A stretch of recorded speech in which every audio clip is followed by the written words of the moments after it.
Welcome to our channel. Today we how to use Survey Junkie to earn extra cash, complete guide step by step clearly. Start by visiting the Survey Junkie website or downloading the app from your app store. Create an account by entering your email address and setting up a password. Check your email for a verification link and click on it to confirm your account.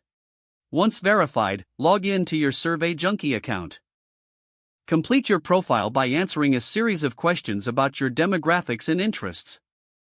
Your profile will help match you with surveys tailored to your preferences.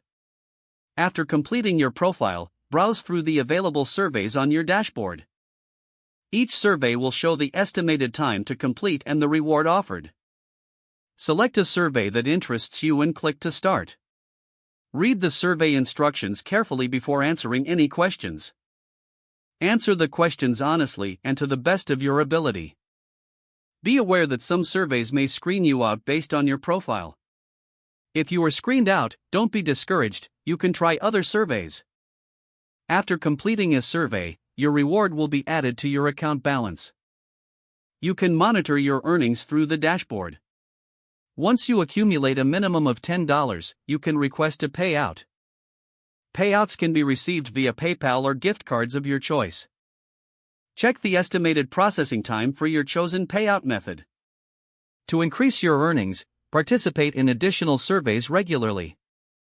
Consider referring friends to earn extra cash through referral bonuses. Stay active and keep your profile updated to receive relevant survey opportunities. Set aside dedicated time each week to focus on completing surveys for maximum earnings. If the page does not load, refresh the browser or try again in a private or incognito window. Make sure you are using the correct email address, then retype it carefully to avoid small typos. If your password is not accepted, use the reset option and create a new strong password you can remember. Check your spam folder for verification or security emails, then complete any requested confirmation steps. Enable two-factor authentication if available to improve account security and reduce unauthorized access risk. After signing in, review your profile details so your contact information and settings are accurate and current. Don't forget to like this video and subscribe to our channel for more step-by-step tech guides.